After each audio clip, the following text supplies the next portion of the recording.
All right, Drake, we were just talking about the college football playoff. So look, Big 12 only got one team in. More than likely, year in and year out, they will only get one team in. So I want to ask you, do you think it'd be good overall if the college football playoff expanded and we could get at least one more Big 12 team in?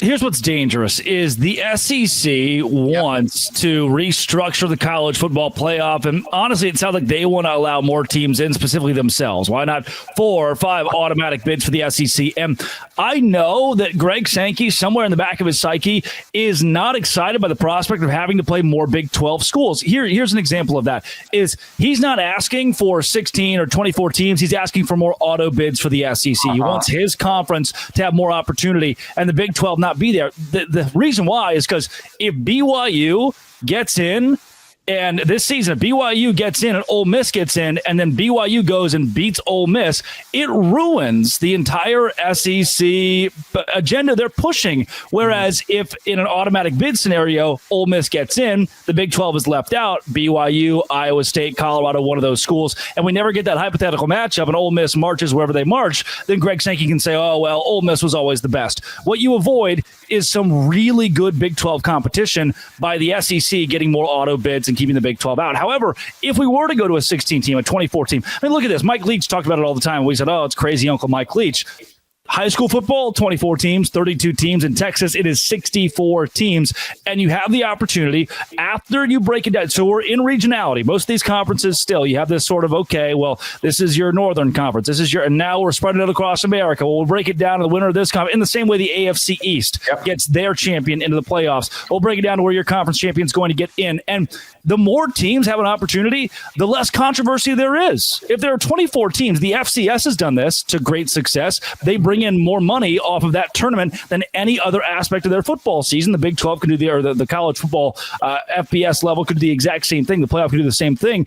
Why not give a BYU or in an on year a Utah or in an on year a Baylor or a Texas Tech or an Oklahoma State the opportunity to play for a national championship? Because I do believe as long as the committee is full of fallible people who want the SEC to succeed, the Big 12 won't get opportunities. And the only way that we can prove that we can win at the highest level is to have an opportunity in an expanded playoff. Because as we know right now, they'll do everything they can to keep us out. You make fantastic points, especially the latter parts about the reasons to expand. But I'm going to talk about why I actually hope they keep it at 12. And it's for something you brought up right off the bat. You went exactly where I wanted to go. It's the SEC bias. It drives me absolutely insane. Drake, when's the last time anyone on national TV, and I like the people on national TV, I really do. When's the last time anyone brought up the fact that Arkansas lost a game to Oklahoma State, the worst team in the Big 12? Like, that never gets brought up. And who did Arkansas beat? Tennessee. Oh, all the time I hear about how South Carolina would demolish SMU. Well, SMU played Clemson really close, and just the week before, Clemson didn't give up the lead until like the final minute against South Carolina. But sure, SMU's not in the same class as South Carolina, just because it means more in the SEC. It drives me insane.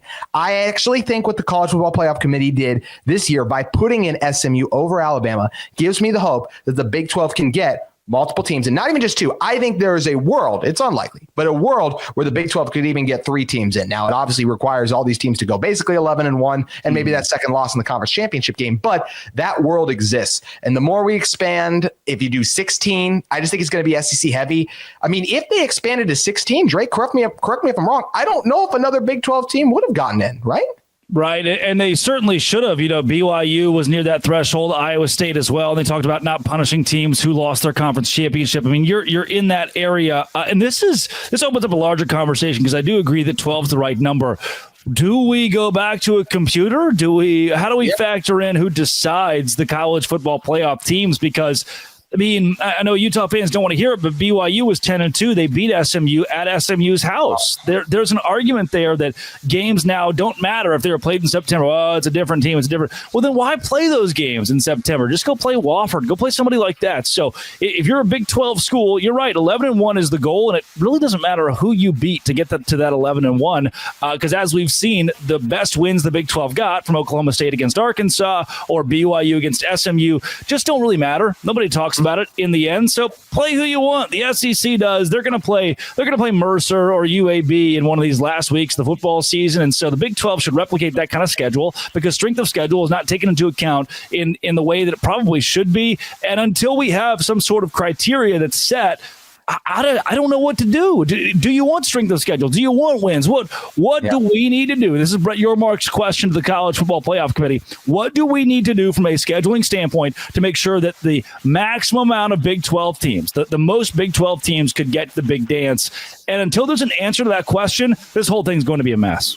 It's going to be a mess. And even in what you're talking about, there's so many complicated aspects of that because yes, games in September don't always seem to matter, but also, and this is different because Group of 5, if Boise didn't play Oregon, and I know they lost the game, they wouldn't be a top 4 seed. And also, if Clemson had beaten Georgia, and I know it's a big if, and they didn't look like they belonged, so that hurt them a while, but that's the gamble of if you play a team like that, if you prove you belong with an SEC team, like you beat a Georgia or someone like that, I do think that could be a boost as well if some Big 12 teams were to schedule that, but then you're also just risk catering to the SEC because we know they're probably not going to leave the South in terms of trying to play a road game very far at a better neutral site. As far neutral as they go is AT&T Stadium. So that's also where it gets complicated, Drake. And you make a good point in computers too. And I've usually been against computers, but if I keep having to listen to what the reason that South Carolina should be in the playoff is what the FanDuel line would be against SMU. And I love our friends at FanDuel, but if like that's the justification, we're taking away the value of like, hey, they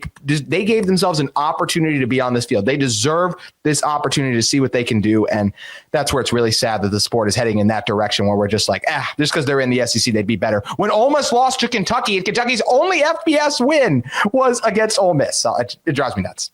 Yeah. I am.